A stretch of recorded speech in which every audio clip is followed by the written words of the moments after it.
안녕하십니까. 9월 12일 토요일 말씀 묵상 함께 시작하겠습니다. 오늘 본문은 고린도전서 12장 1절에서부터 11절까지 말씀입니다. 어제와 오늘의 주제가 좀 바뀌고 있습니다. 어제는 이제 예배 드릴 때의 그 복장 문제와 관련하고, 그리고 복장 문제와 성찬 문제, 그런 것이 다 끝나고 이제 사도 바울이 정말 말하고 싶어하는 교회의 본질에 대한 이야기를 하고 있는데요. 이 이야기를 은사 문제와 연결시켜서 이야기를 하고 있습니다.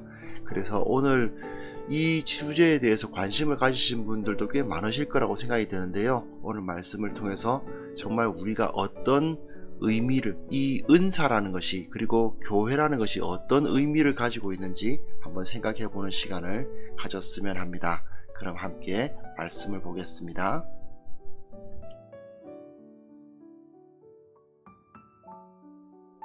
형제들아, 신령한 것에 대하여 나는 너희가 알지 못하기를 원하지 아니하노니 너희도 알거니와 너희가 이방인으로 있을 때 말 못하는 우상에게로 끄는 그대로 끌려갔느니라.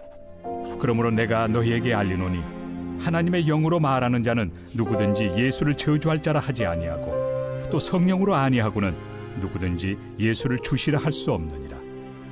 은사는 여러 가지나 성령은 같고 직분은 여러 가지나 주는 같으며 또 사역은 여러 가지나 모든 것을 모든 사람 가운데서 이루시는 하나님은 같으니 각 사람에게 성령을 나타내심은 유익하게 하려 하심이라. 어떤 사람에게는 성령으로 말미암아 지혜의 말씀을, 어떤 사람에게는 같은 성령을 따라 지식의 말씀을, 다른 사람에게는 같은 성령으로 믿음을, 어떤 사람에게는 한 성령으로 병 고치는 은사를, 어떤 사람에게는 능력 행함을, 어떤 사람에게는 예언함을, 어떤 사람에게는 영들 분별함을, 다른 사람에게는 각종 방언 말함을, 어떤 사람에게는 방언들 통역함을 주시나니 이 모든 일은 같은 한 성령이 행하사 그의 뜻대로 각 사람에게 나누어 주시는 것이니라.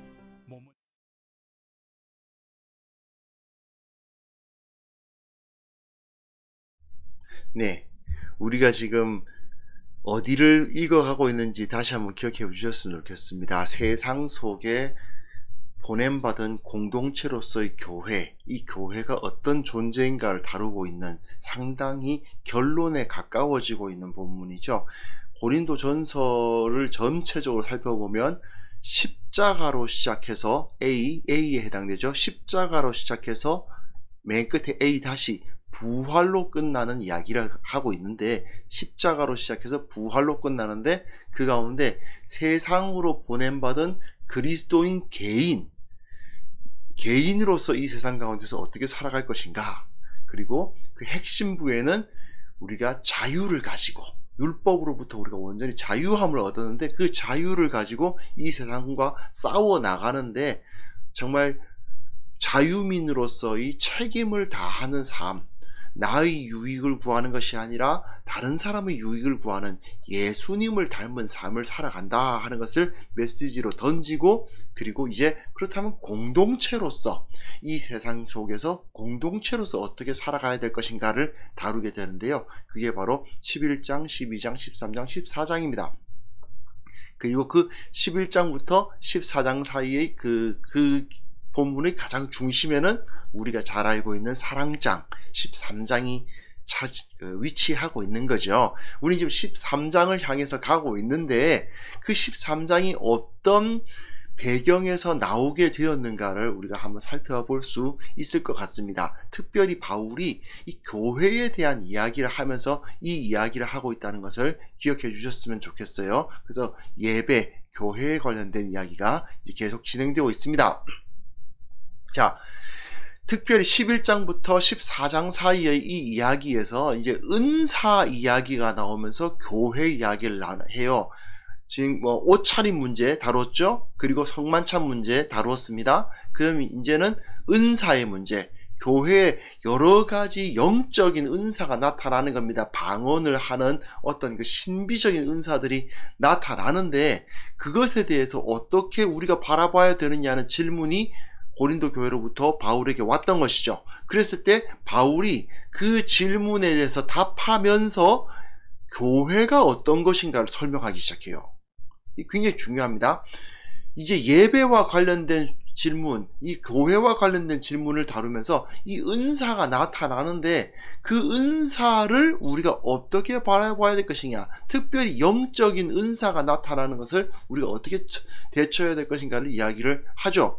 비교적 앞에서 옷차림 문제라든지 성만찬 문제는 비교적 단순하게 다루지 않습니까? 분량이 물론 이틀 이렇게 나눠서 다뤘습니다만 사실은 그냥 하루에 한 번씩 다뤄도 될 정도의 분량이었죠. 하지만 이 은사에 관련되어서 이야기가 나오는 것은 12장, 13장, 그리고 14장 25절까지 계속 나옵니다. 그뿐만 아니고 뭐 14장 끝부분까지 거의 뭐 예언과 방언 이야기가 다 나와요. 그러니까 굉장히 중요하게 제시되어 있습니다. 왜냐하면 이게 바로 사도 바울이 생각하는 바 교회의 본질적인 모습이라고 할 수 있기 때문입니다.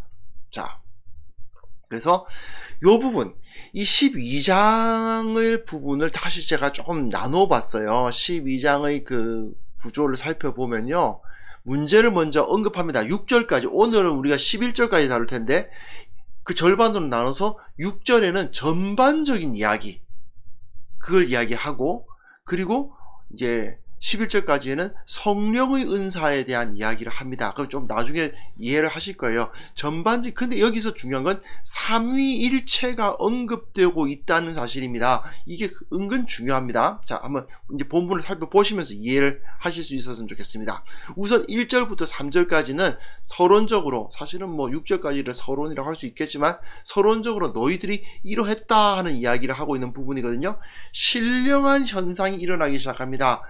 예배를 드리는데 방언으로 막 말하는 사람들이 생기는 거죠. 그리고 아마도 교회 예배 때에 자신이 그런 신비한 은사를 받았다는 것을 과시하면서 경쟁적으로 그걸 나타내는 현상이 나타났던 것 같습니다. 그러니까 방언을 하는 사람들이 방언을 못하는 사람들은 무슨 뭐 무시했다거나 그렇지는 않겠지만, 여하튼 알아들을 수 없는 방언으로 막 이제 기도를 하고 하니까 사람들은 이걸 저 사람이 무슨 기도를 하고 있는지 알 수가 없고 이게 참 어렵다, 그런 좀 두려운 마음들, 그런 것이 들었겠죠. 그러다 보니까 교회 내에 무질서가 조장된다는 그런 문제가 나타났던 것 같습니다. 근데 바울은 이것에 대해서 일단 이 이야기를 합니다. 신령한 것에 대해서 너희가 알지 못하기를 원하지 않는다. 신령한 현상 자체를 바울은 부정하지 않아요. 자기도 사실 신령한 현상을 경험했고, 예수님 만났을 때 사실 그렇지 않습니까? 막 그냥 하늘 빛이 내려오고 막 눈이 감기고 막 꼬꾸라지고, 그뿐만 아니죠. 그 이후에 사역했을 때에도 자기 앞치마를 들고 와서 병든 사람한테 얹으면 낫고, 이런 일들이 실제로 벌어진 사람이니까 신령한 현상 자체를 부인할 이유가 없는 사람입니다. 그러나 그럼에도 불구하고 2절이 중요합니다. 너희도 알거니와 너희가 이방인으로 있을 때에, 이방인으로 있을 때에, 하나님을 온전히 알지 못할 때에, 불신자였을 때에, 또는 뭐 이방인으로서 유대인들의 회당에 기웃거리고 있을 때에 라는 뜻이죠. 말 못하는 우상에게로 끄는 그대로 끌려갔느니라. 끌려갔다. 아포고노메노인데요. 아포고메노인데요. 이게 저 헬라어 읽기도 좀 어렵네요. 아포고메노입니다. 아포고메노이. 예. 이게 신약 성경에 한 번 쓰이는 단어라서 저도 사실 잘 모르는 단어예요. 굉장히 여기 딱 한 번 쓰였어요. 근데 이게 무슨 단어냐? 이게 딱 알아보니까 끌려 나갔다. 끌어져서 저를 영어로는 carried away 또는 이제 led away 이렇게 이제 번역이 되는 거거든요. 밖으로 끌려 나갔다. 이게 무슨 소리냐 하면 그 정신을 잃는 거 있지 않습니까? 이제 그 환각 상태 또는 뭐 그런 굉장히 완전히 자기 온전한 정신의 황홀경에 들어가는 상태, 그런 것을 의미하는 말입니다. 그게 뭐냐 하면 너희들이 이미 황홀경에 들어가서 막 그 신비적인 현상 같은 것을 경험하는 것은 이방인으로 있을 때에 불신자에 있을 때에도 저 우상 종교에서도 많이 경험해봤지 않느냐, 그런 얘기를 합니다. 이 굉장히 중요하거든요. 이 당시에 로마 시대의 여러 가지 우상 종교 보면 이 환각을 일으키는 어떤 마약 성분이 있는 약초 같은 거를, 양귀비 같은 거겠죠. 그런 거를 이제 태운답니다. 그럼 그 연기를 맡고 이 환각 상태의 사람들이 빠진대요. 그럼 그 연기에서 환각 상태 같은 것이 조금씩 생겨 또 술을 또 엄청나게 마신다고 하네요. 술을 마시고 환각 상태에 있고, 가끔은 그 아프로디테라든지 이런 그 음란한 어떤 그 종교 예식이 있는 그런 우상 숭배에서는 뭐 더 그러겠죠. 완전 사람들이 그 거의 뭐 미치는 그 황홀경이라고 할 수도 있고, 거의 뭐 막 음악도 엄청나게 틀고 해가지고 뭐 그냥 사람들이 이제 정신이 쏙 빼놓는 겁니다. 그런 식의 그 제사가 있었는데 너희들 다 경험해봤지 않느냐, 그 얘기입니다. 여기서 바울이 말하는 것이 뭐냐면, 그러므로 내가 너에게 알리노니 하나님의 영으로 말하는 자는 누구든지 예수를 저주할 자라 하지 아니하고 성령으로 아니하고는 누구든지 예수를 주시라 할 수 없느니라는 이야기를 하는데, 결국은 무슨 얘기를 하냐, 너희들이 황홀경에 빠진다든지 어떤 영적인 체험을 한다든지 그런 거 뭐 없다고 말할 수는 없는데, 중요한 건 뭐다? 예수 그리스도를 주님으로 고백을 하느냐 안 하느냐가 중요한 거지, 어떤 황홀경을 경험했다거나 어떤 체험을 했다거나 그건 전혀 중요한 게 아니라는 겁니다. 어떤 내가 특별한 좀 하늘에 올라가는 것 같은 체험을 했어요 라고 말하면서 무슨 이야기를 하는데, 그 사람이 예수 그리스도를 주님으로서 고백하고 있는가가 중요합니다. 예수 그리스도를 주님으로 고백하고 있다면 말이죠, 말로만 그렇게 말한다는 게 아니고, 예수님을 주님이라고 고백한다면 어떻게 해야 되겠습니까? 예수님의 뒤를 따라야 되겠죠. 예수님께서 시키시는 일을 할 것 같지 않습니까? 그런데 어떤 사람이 자기가 황홀경을 경험했는데 뭘 이렇게 해야 된다고 주장하고 있는데, 예수님은 그렇게 안 하셨을 것 같거든요. 만약에 그런 일이 있다고 생각해 봅시다. 예수님은 그런 거 안 시키셨을 것 같은데, 예수님께서 하셨던 그 이야기들은 복음서에 잘 나와 있고, 이 바울 당시에만 해도 예수님이 하셨던 일에 대해서는 이 구전으로 사람들이 말로 막 퍼져 있었던 상태란 말이죠. 그러니까 사람들이 예수님이 어떻게 하셨다는 것은 많이들 알고 있습니다. 그런데 예수님이 그런 거 하라고 하실 것 같지는 않은데 하는 일을, 자기가 황홀경을 경험했다면서 뭐 저 3층천에 올라가서 주님을 만났고 그분이 이렇게 말씀하셨다면서 이렇게 이야기한다면 그거는 받아들일 수가 없는 거죠. 그러니까 바울은 정확하게 이걸 딱 지적하는 겁니다. 예수님을 주님으로 고백하고 있느냐, 말로만 주님이라고 말하는 게 아니고 그 삶이 예수님을 따르고 있느냐, 예수님 뒤따르는 삶으로서 그렇게 살아가고 있느냐는 거죠. 그런 상황, 그런 사람이 뭐 어떨 때는 뭐 황홀경을 경험할 수도 있고, 또 방언이 터질 수도 있고, 어떤 그 영적인 일들이 나타날 수 있다. 하지만 중요한 건 그 영적인 것이 얼마나 강력하게 나타났느냐가 중요한 게 아니고, 예수 그리스도의 뒤를 따르느냐 안 따르느냐, 그게 중요하다 이거죠. 그 이야기를 먼저 딱 지적을 하고 시작합니다, 이야기를. 그리고 이후 보시면요, 그러면서 은사 이야기를 하는데 이 4절 5절 6절이 굉장히 중요해요. 이 12장 전체를 우리가 이해할 수 있게 만드는 굉장히 키라고, 그 열쇠와도 같은 부분입니다. 은사는 여러 가지인데 성령은 같다는 말은, 이 은사라는 말과 성령, 영이면 영적인 걸 의미합니다. 영적인 거. 그러니까 우리가 생각하는 그 신비적인 현상 말이죠. 그리고 또 직분은 여러 가지나 주는 같다. 직분이라는 표현을 쓰는데, 주라는 말은 예수님을 의미합니다. 육신을 가지고 오셨던 그 예수님 말이에요. 그리고 사역은 여러 가지나 하나님은 같다. 이거는 하나님이 온 땅을 다스리시면서 섭리하시지 않습니까? 이 섭리하시는 하나님 안에 속한 것을 사역이라고 부릅니다. 즉 뭐냐면 은사라는 것은 성령, 영적인 거기 때문에 좀 신비적인 느낌이 드는 어떤 능력을 의미하는 것이고, 직분이라는 것은 예수님이 몸으로 오셨으니까 그 몸으로 하는 그 일들, 그 직분이라는 것이고, 그리고 사역은 또한 하나님, 보이지 아니하시지만 온 땅을 다스리시는 그 하나님, 그것을 이야기하는 거죠. 성부, 성자, 성령의 순서의 역순으로 설명하고 있습니다. 즉 성도가 받는 은사는 단지 성령 하나님의 은사만 있는 게 아니라는 거예요. 은사, 직분, 사역이라는 것이 따로따로 다 있는 게 아니라 사실 바울은 이것이 전부 다 하나님 한 분으로부터 온다는 거예요. 여기서 은사라는 어떤 신비적인 현상이 나타나기도 하고, 직분이라는 그 세상 사람들이 보기에도 이해가 되는, 예를 들어서 뭐 이 사람은 몸이 좋아서 뭐 힘이 세서 또는 운동을 잘해서 어떤 일을 할 수 있다라든지, 또는 공부를 잘하고 머리가 스마트해가지고 어떤 일을 잘한다든지, 또는 뭐 그런 거죠. 그런 것이 이 육신을 가지고 있는 그 특성이고요. 사역이라는 것은 이 사람이 가지고 있는 하나님의 섭리적인 그 일들을 말하는 것입니다. 예를 들어서 태어나기를 부잣집에서 태어났다. 그래서 집안이 좀 부자다. 또는 귀족이다. 또는 반대일 수도 있어요. 가난하다도, 집안이 가난하다, 또는 맹인으로 태어났다, 이런 것도 사역이에요. 하나님의 섭리 안에서 그것이 하나님 앞에 쓰임을 받으니까요.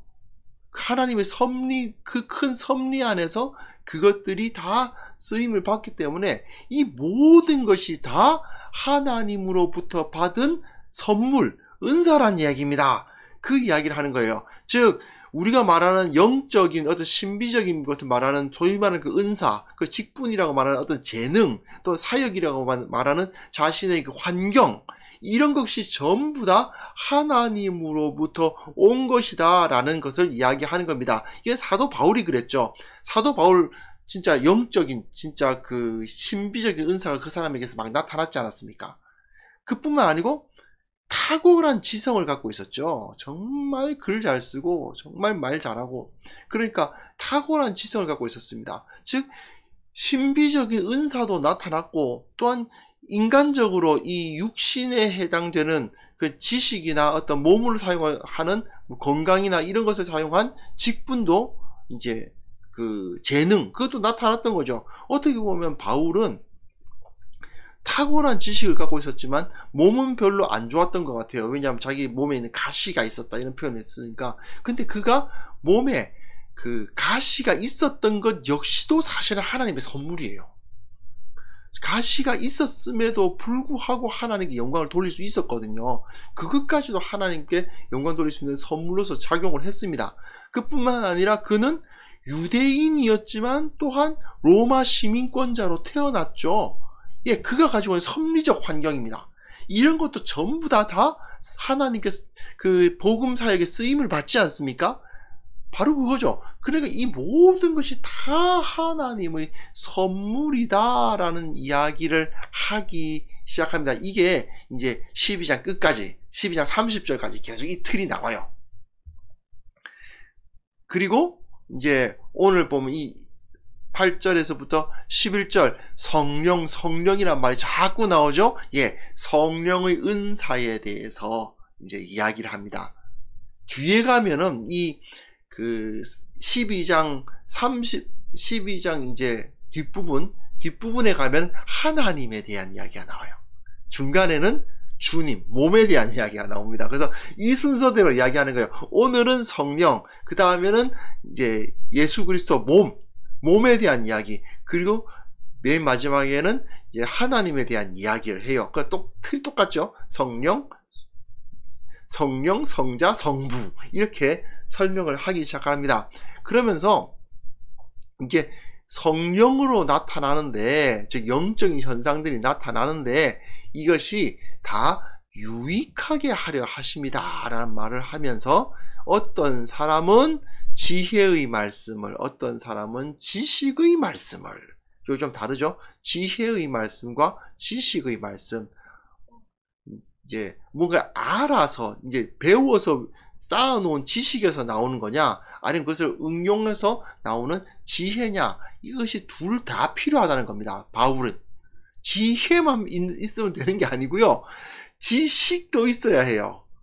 그뿐만 아니라 성령으로 믿음의 은사가 있기도 하고, 그리고 병을 고치는 일도 벌어지고, 또한 능력도 행하고 예언도 하고 영을 분별하고 뭐 각종 방언을 말하고 하는 그런 여러 가지 영적인 현상들이 다 성령 안에서 나타나다는 것입니다. 그런데 중요한 건 무엇이냐면 다 같은 성령에서 이런 다양한 것들이 나타난다 하는 것을 강조하는 거죠.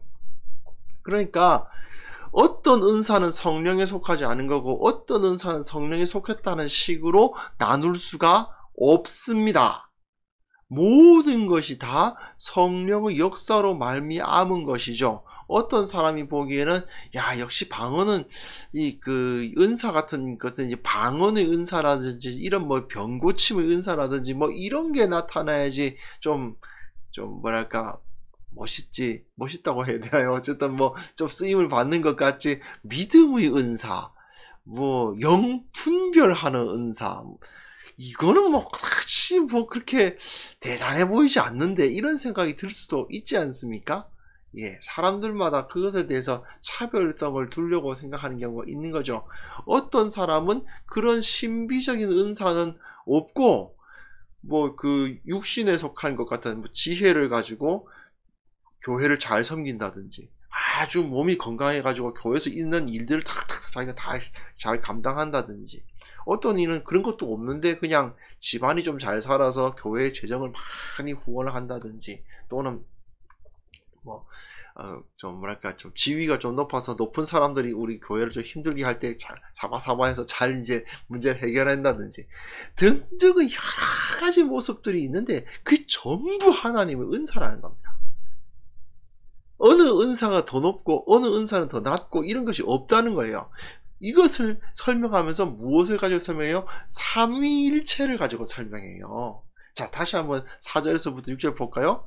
삼위일체, 성령, 주, 하나님, 삼위일체 하나님이 다 다른 모습으로 오시잖아요. 그죠? 성령이는 어떤 우리 눈에 보이지 않지만 어떤 영적인 능력으로 나타나시기도 하고, 아예 우리와 같이 몸을 가지고 오신 예수님의 그 모습으로 오시기도 하고, 전혀 보이지 아니하시면 온 땅을 다스리시는 그 권능의 하나님의 모습으로 나타나시기도 하는데, 서로 다 다르죠, 이 삼위일체 하나님이. 그러나 삼위일체 하나님이 어느 하나님이 더 높고 어느 하나님이 더 낮고가 있습니까? 없습니다. 그냥 순서를 성부, 성자, 성령 해서 어느 정도 이제 그 질서를 잡아 놓는 것 같이 보이긴 하지만, 어느 하나님이 더 높고 어느 하나님이 더 강하고 이런 건 존재하지 않아요. 사실은 이 세 위가 한 하나님이시죠. 우리가 이해하기는 어렵지만 그것과 똑같다는 겁니다. 우리 전부 다 다양한 은사들을 가지고 있고, 어떤 이는 영적인 은사를 갖기도 하고, 어떤 이는 지적인 은사를 갖기도 하고, 어떤 이는 뭐 환경적인 은사를 갖기도 하고, 여러 가지 다 있는데, 그 전부 다 한 하나님으로부터 나온 것이고, 다양한 모습들이 나타나는데, 삼위일체 하나님이 서로 다르듯이 우리가 가지고 있는 은사도 다 다르다. 그러나 그건 모두 다 하나다. 그 이야기를 하는 것입니다. 그래서 더 낫거나 못한 것은 있을 수가 없다 하는 것을 강조하고, 그들이 어떠한 것이든지 다 하나님의 교회, 예수 그리스도의 몸된 교회, 성령의 전, 삼일체로 다 표현한 거죠. 하나님의 백성, 예수 그리스도의 몸된 교회, 그리고 성령의 전인 이 교회의 유익을 위해서 이 모든 것들이 사용된다 하는 것을 강조하고 있습니다. 이게 바울이 말하는 매우 중요한 거예요. 바울은 교회가 다양한 사람들이 높고 낮고 강하고 약하고 부하고 가난한 그 모든 다양한 사람들이 함께 모여서 그들이 모두 예수 그리스도의 몸된 교회로서 하나님께 영광을 돌리는 것을 바라봤거든요. 그게 바로 교회라고 생각했습니다. 그 사실을 여기서 강조하고 있는 것이죠.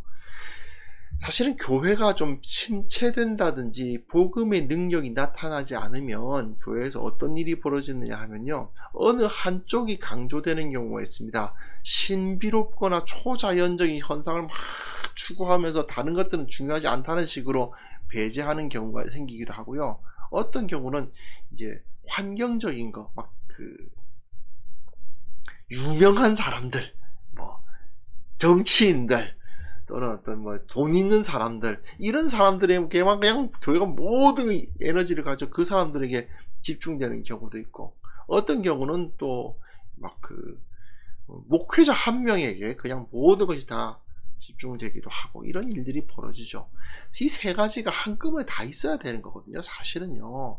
근데 이런 것들이 제대로 융합되지 않고 하나에만 나타나는 경우가 정말 많은 것입니다. 특히 이제 우리나라 교회에서는 신비로운 현상들, 초자연적인 현상들이 나타났다 그러면 막 사람들이 거기에 관심을 집중하는 경우가 참 많긴 했습니다. 하지만 우리는 잊어서는 안 되죠.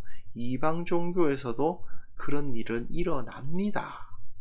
중요한 건 현상이 아니라 그 배후에 있는 하나님의 뜻이라는 것을 우리는 기억해야만 됩니다. 나에게 어떤 은사가 주어졌는가를 이제 가만 생각해 보면, 나는 은사가 없어요 라고 말씀하시는 분들이 계신데, 실제로는 굉장히 큰 은사를 가지고 교회에 유익을 끼치고 계신 경우가 많습니다. 나의 지식, 체력, 재력, 외모, 무슨 집안, 또는 나의 약점에서 이 교회를 사용하는, 높이는데 사용될 수 있다는 것이죠. 그것이 예수 그리스도 앞에 굴복되기만 하면 그 교회를 세울 수 있는데 쓰일 수 있습니다. 그래서 그 사실을 우리가 받아들이고 믿어야 돼요. 내가 받은 은사는 다른 사람들의 은사보다 너무 작아, 나는 왜 이런 것밖에 없지? 라고 생각하면서 하나님 나한테도 저런 거 주세요. 저 사람은 방언하는데 왜 나는 못하나요? 저 사람은 재물의 은사를 받는데 나는 왜 재물의 은사가 없나요? 저도 11조 많이 할 수 있게 해주세요. 저도 이제 좀 지적으로 뛰어나서 사람들 잘 가르칠 수 있게 해주세요. 등등의 여러 가지 요구사항들이 생길 수 있지만, 중요한 것은 이미 하나님께서는 우리에게 내게 있는 은혜가 내게 족하다, 많은 것을 주셨다라는 사실을 우리는 받아들이고 인정할 필요가 있는 것입니다. 주님께서 그 다양한 모습 가운데 정말 없어서는 안 될 존재로서 나를 이곳에 세우셨습니다. 성부, 성자, 성령 삼위일체 하나님 한 분 중에 한 분이라도 우리에게 나타나지 않으셨다면 우리는 구원받을 수 없습니다. 하나님은 성부, 성자, 성령으로 계시기 때문에 완전하신 것처럼 우리도 마찬가지예요. 나는 하나님의 백성, 이 예수 그리스도의 몸된 교회에서 없어서는 안 될 존재인데, 나는 왜 없냐, 나는 왜 못 받았냐, 나는 왜 저 사람들은 저런데 나는 왜 못하냐, 이런 생각들을 우리가 버리는 그러한 모습들을 우리가 회복할 수 있었으면 좋겠습니다. 이 시간 잠깐 기도하려고 하는데요, 제가 한 가지 광고처럼 한마디만 드리겠습니다. 제가 이 기도 시간이 끝나면 제 개인 기도 시간을 갖거든요. 그런데 혹시 유튜브에 있는 밑에 실시간 채팅창이나 또는 댓글이나 또는 위에 안내창 보시면 제가 네이버의 포스트로 이 설교 원고라고 해당되죠. 원고대로는 안 합니다만 원고에 해당되는 제 글이 올라가 있는데, 거기에 있는 댓글이나 등등을 사용하셔서 저에게 기도 제목을 남겨주시면 제가 계속 기도하겠다고 약속은 못 드리고요, 적어도 그 기도 제목을 본 그날에는 기도를 꼭 하겠습니다. 그러니까 함께 기도할 수 있기를 바라고요. 여러분들이 혹시 기도하셔야 할 문제가 있다면 저에게 기도 제목을 주시면 제가 그 기도 제목을 받은 그 하루 동안은 그 기도를 놓고 꼭 기도하겠다고 약속을 드리겠습니다. 그럼 이 시간 나에게 주신 그 은사, 나에게 주신 그 은혜를 다시 한번 생각하시면서 주님 앞에 감사를 드리고 이 나에게 주신 은사가 온전히 사용될 수 있기를 위해서 기도하는 시간을 좀 가졌으면 합니다. 기도하겠습니다.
하나님 아버지, 참으로 우리들에게 이렇게 귀한 것들을 허락하여 주셨고 나에게 여러 가지 것으로 채워주셨다는 사실을 다시 한번 기억하며 감사를 드립니다. 아버지, 우리가 섬기고 있는 이 교회에 주님의 성령으로 말미암은 다양한 은사가 나타나게 하시고 그 모든 것이 예수 그리스도의 몸된 우리 교회의 유익을 위해서 잘 사용될 수 있도록 은혜 위에 은혜를 부어 주옵소서. 주께서 나에게 이 귀한 것들을 주셨다는 사실을 다시 한번 기억하게 하여 주시고 이 모든 것을 다 주님의 영광을 위해서 사용하는 자들 될 수 있도록 주님 우리를 붙들어 주시기를 원합니다. 지혜가 필요합니다. 이것을 어떻게 하면 주님의 나라를 위해서 사용할 수 있을지 온전히 깨달을 수 있기를 원하오니 주님께서 우리에게 지혜를 주사 주님의 은사를 잘 활용할 수 있도록 도와주옵소서. 특별히 원하옵기는 우리 교회 안에서 다양한 사람들이 다양한 모습으로 주님의 은혜를 경험하고 서로가 서로에게 좋은 영향력, 참으로 영적인 영향력을 끼치는 그런 교회가 될 수 있도록 주님 우리 교회와 함께하여 주옵소서. 주님, 오늘 토요일입니다.